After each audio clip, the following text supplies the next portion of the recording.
guys, it's your girl Deborah Kitchen by Faith. Happy.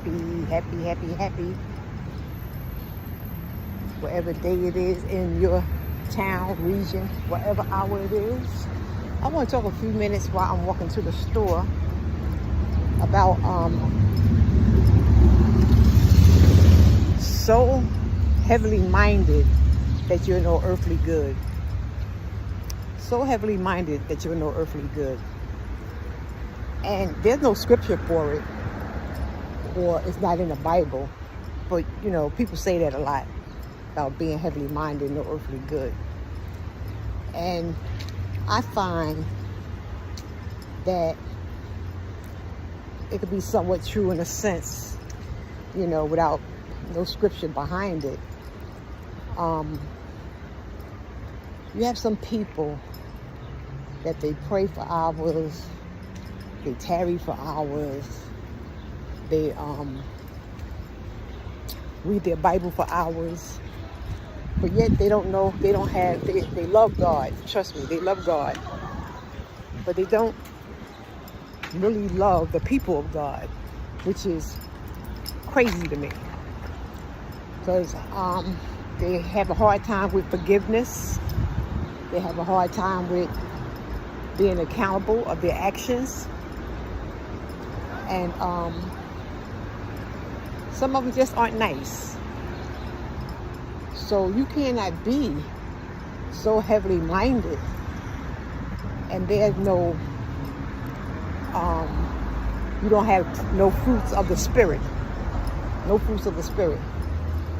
Because that's not going to get you in heaven if you can't, first of all, love God's people. You just focus on one thing, how you staying in tune with God, what you're doing for God, and your love for God.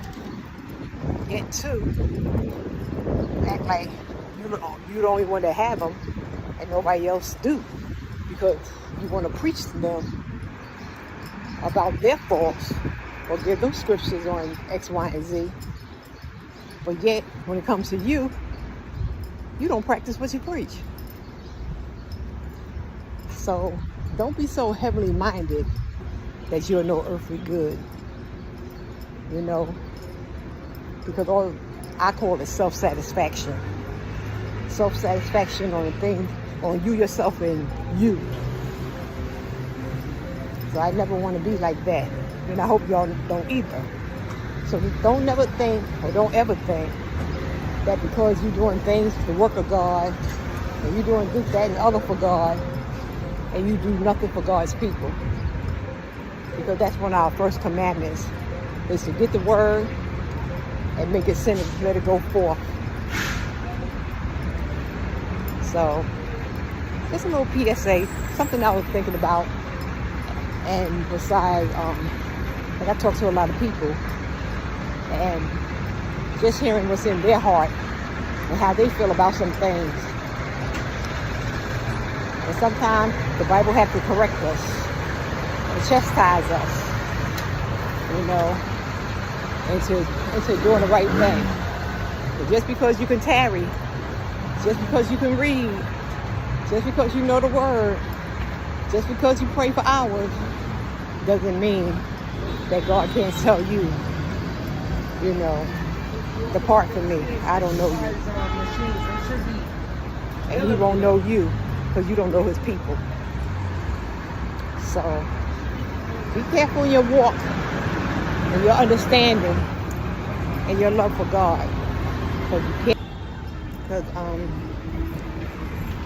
like I was saying, how can you love a God that you cannot see, and you don't love the people that you can see?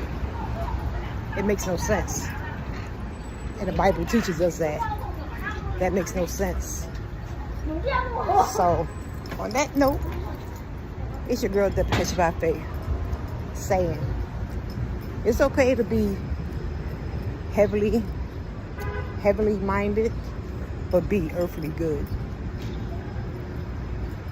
On that note, later guys.